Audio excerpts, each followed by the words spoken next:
આજે આપણે એક ખૂબ જ ઉપયોગી અને સ્કિલ આધારિત વિષય પર ચર્ચા કરવા જઈ રહ્યા છીએ. એ છે વિડીયો એડિટિંગ. વિડીયો એડિટિંગ આજના ડિજિટલ યુગમાં કોન્ટેક્ટનું મહત્ત્વ એટલું વધ્યું છે કે માહિતી કરતાં પ્રેઝન્ટેશન વધુ મહત્ત્વપૂર્ણ બની ગયું છે. અને આ પ્રેઝન્ટેશનને સરળ બનાવે એ એક મોબાઈલ એપ્લિકેશન છે. તેનું નામ છે ઇનશોટ. ઇનશોટ એપ તમને પ્લે સ્ટોરમાં મળી જશે. તમે સર્ચ કરશો તો આપણે ઇનશોટ એપ્લિકેશન વિશે સંપૂર્ણ માહિતી મેળવીશું.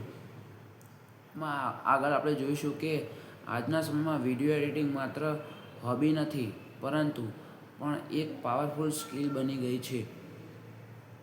અને વિદ્યાર્થી તરીકે આપણે તેનો ઉપયોગ કરી શકીએ છીએ. આપણે સૌ જાણીએ છીએ કે પ્રોજેક્ટ પ્રેઝન્ટેશન બનાવવા, સેમિનાર સમજાવવા, ડિજિટલ એસાઇનમેન્ટ બનાવવું, ઇન્ટર્નશીપ પોર્ટફોલિયો બનાવવા, વિડીયો દ્વારા આપેલી માહિતીમાં વધારે ઝડપી લોકો સુધી પહોંચે છે. એના માટે આપણે ઇનશોટ શું છે એ પહેલાં સૌ પ્રથમ જાણીશું. ઇનશોટ એક મોબાઈલ વિડીયો અને ફોટો એડિટિંગની એપ્લિકેશન છે જે ખાસ કરીને બિગિનર્સ માટે બનાવવામાં આવી છે. આની મદદથી આપણે વિડીયો એડિટિંગ કરી શકીએ છીએ અને વિડીયો બનાવતા શીખીએ છીએ. વિડીયો કટ, મ્યુઝિક ઉમેરવું, ટેક્સ્ટ લખવું, ફિલ્ટર લગાવવું અને આ બધું જ ખૂબ જ સરળ રીતે કરી શકાય છે આ ઇનશોટ એપમાં. તમને ઇનશોટમાં સમજાવું તો આપણે એપ્લિકેશન ઓપન કરતાં 3 ઓપ્શન જોવા મળે છે.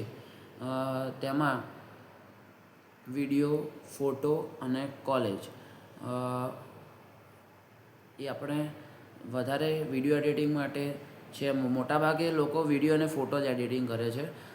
આપણે preview, screen, timeline, editing tools, પછી મોટિવેશન, ગમે તે અંદર ટૂલ્સ આપેલા છે. આપણે વધુ બેઝિક રીતે ઇનશોટ એપમાં જાણીએ તો એમાં એડિટિંગ, વિડીયો સિલેક્ટ કર્યા પછી આપણે ટ્રીમિંગ કરીએ છીએ. ટ્રાઇમનો અર્થ તમને જણાવું તો જરૂરી ભાગ રાખવો અને બાકીનો દૂર કરવો.